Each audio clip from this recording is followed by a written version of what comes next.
आपका हमारी आध्यात्मिक यात्रा में हार्दिक स्वागत है। आप सुन रहे हैं शिव महापुराण, जो सनातन धर्म के ही अनमोल ग्रंथों में से एक है। इस श्रृंखला में हम आपके लिए ही इस दिव्य ग्रंथ के प्रत्येक अध्याय का शाश्वत पाठ प्रस्तुत करेंगे। आइए इस ज्ञान और धर्म की ही यात्रा को आरंभ करें। भगवान महादेव की महिमा और उपदेश से ही सजी इस पावन कथा के साथ ही ओम नमः शिवाय। तीसरा अध्याय, भूतों और त्रिपुरों का धर्म।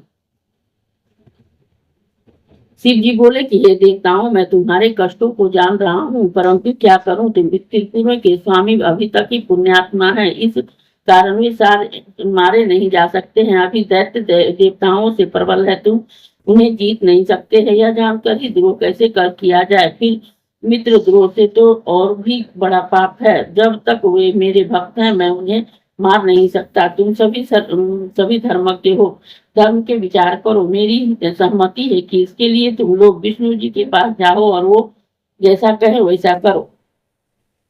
तब यह सुनकर इंद्रादि देवताओं ने पहले ब्रह्मा जी से कहा कि ब्रह्मा जी अग्रणी बनकर ही उन्हें विष्णु जी के पास ले गए। विष्णु जी के पास पहुंचकर देवताओं को बड़ी ही प्रसन्नता हुई। उन्होंने अपने दुख का समस्त कारण शीघ्र ही विष्णु भगवान से निवेदन किया। विष्णु जी ने सब बातें सुनकर कहा कि यह सत्य है, जहाँ पर सनातन धर्म हो वहां दुख नहीं होना चाहिए।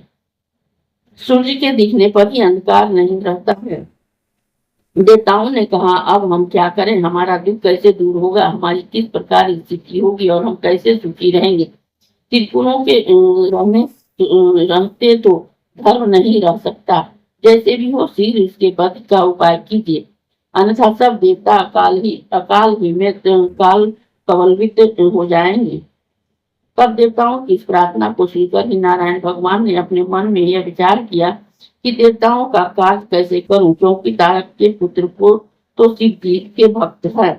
समर्थ विष्णु जी की यज्ञों का स्मरण किया। उसके स्मरण करते ही यज्ञ करने तक वहां तत्क्षण आ उपस्थित हुए। उन्होंने उन पुराण पुरुषोत्तम यज्ञपति विष्णु को नमस्कार कर प्रसन्नता प्राप्त की। तब उन्हें दिखा कर ही विष्णु जी ने इंद्रादि से कहा कि हे देवताओं, तीनों जगत के की विभूति के लिए ही यज्ञ करो। यज्ञों से ही त्रिपुरों का विनाश होगा। सनत कुमार जी कहते हैं कि अच्युत भगवान से यह वचन सुनकर उन्हें प्रेम से प्रणाम कर देवगण उन यज्ञ का स्तवन करने लगे।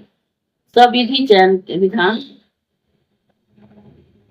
किया। फिर तो उस यज्ञ कुंड में एक महान शरीर वाला सूर्य शक्तिधारी हजारों भूतों का समुदाय निकल पड़ा। तब अनेक प्रकारों से युक्त नाना वेशधारी कालाग्नि रुद्र के समान तथा काल सूर्य के समान प्रकट हुआ। उन भूतों से विष्णु जी ने कहा कि हे भूतगणों, देव कार्य के लिए तुम लोग मेरी आज्ञा से ही शीघ्र ही त्रिपुर नगर को जाकर उन्हें नष्ट कर आओ, इसी में ही तुम्हारी ख्याति है। विष्णु जी के इस बात को सुनकर वे भूतगण दैत्यों से त्रिपुर नगर को गए, परंतु ज्यों ही वे उनके पूर्व में प्रविष्ट हुए त्यों ही त्रिपुरों के तेज से वे भस्म हो गए। जो बचे वे विष्णु जी के पास भाग आए। उनका संहार सुनकर ही विष्णु जी चिंतित हो गए।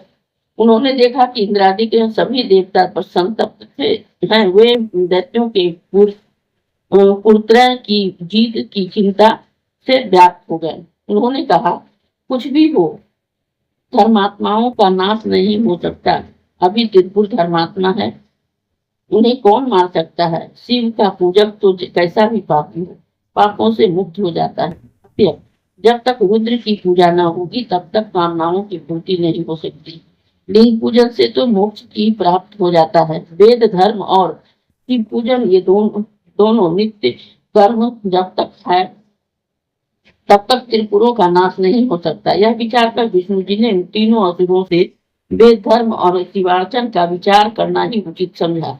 उन्होंने देवताओं से कहा कि अब आप लोग अपने घर जाइए और मैं यथासाध्य आपकी सहायता करूंगा। नहीं होगा तो उन तीनों दैत्यों को रुद्र से ही विमुक्त करा उन्हें भस्म कर दूंगा। सनत कुमार कहते हैं कि उनकी आज्ञा मानकर ही देवता अपने धाम आए। विष्णु जी उनके हित का ही विधान करने लगे। उसी सर्वपापनाशक वृत्तांत को मैं तुम्हें सुनाता हूँ, सुनो। इस अध्याय के श्रवण हेतु आपका हृदय से धन्यवाद।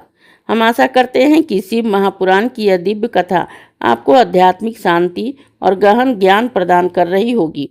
कृपया अगले अध्याय के लिए हमारे साथ जुड़े रहें और अपने सुझाव एवं भावनाएं कमेंट के माध्यम से अवश्य साझा करें। धर्म, भक्ति और ज्ञान की इस पावन यात्रा में आपका साथ हमारे लिए अत्यंत मूल्यवान है। ओम नमः शिवाय। यदि यह प्रस्तुति आपको पसंद आई हो, लाइक करें, कमेंट करें, सब्सक्राइब जरूर करें, बेल आइकॉन दबाना ना भूलें ताकि अगला अध्याय आपसे छूटे नहीं। और इस पावन ज्ञान को ही शेयर करें अपने परिवार और मित्रों तक।